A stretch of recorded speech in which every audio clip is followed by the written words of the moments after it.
when the war ends within you. There's something I've come to understand at a really deep level. And once it landed in my body, not just my mind, everything changed. You cannot experience real peace or real love while you're still at war with something or someone. Even if that war feels justified, even if it feels righteous, even if it feels like you're standing up for what's right. Because peace cannot coexist with an enemy. The ego loves having something to fight. It can be a person, a family member, an ex, a belief system, a political view, a situation that feels unfair or wrong. And when we're in that space, it feels like we're protecting goodness by pointing out what's bad. It feels noble. It feels like we're on the right side. But here's the part most people don't see or realize. That inner fight fragments you. It keeps your nervous system locked in survival. It keeps your heart guarded.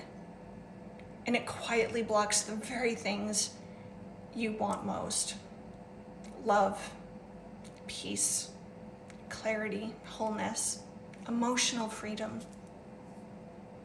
You cannot be at war and at peace at the same time.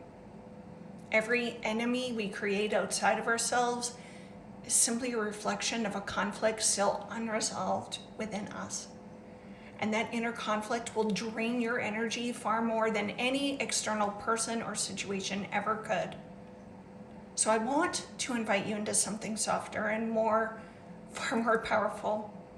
I want you to think of one person, group, or situation you've labeled as the problem.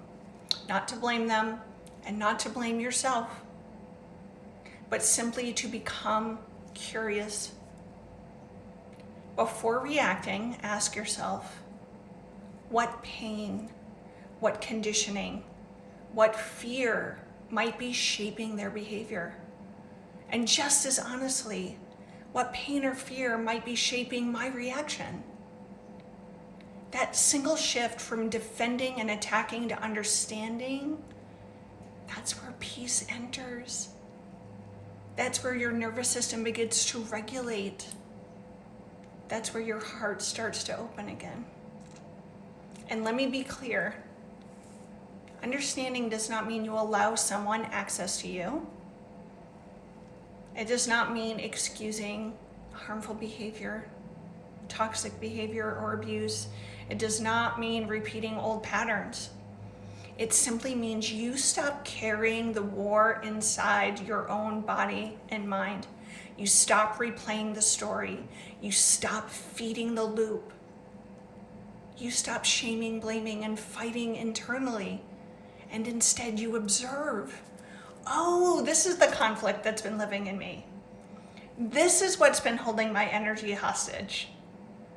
And in that moment, clarity arrives. And with clarity comes peace and love and joy and freedom.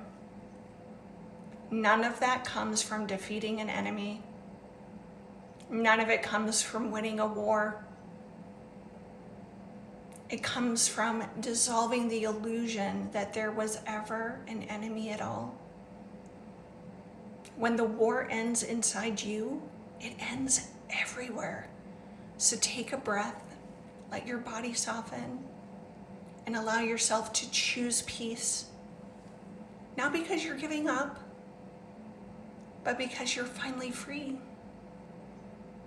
Now, if you have loved this information and this message, I offer these powerful sessions around peacemaking and forgiveness that set people free in a way I don't really even have words for. One needs to realize that they are in a war and they want it to end because peace is more important, freedom is more important. If this is you, send me a message or comment freedom in the comments below. May 2026 be the year that the war ends within you.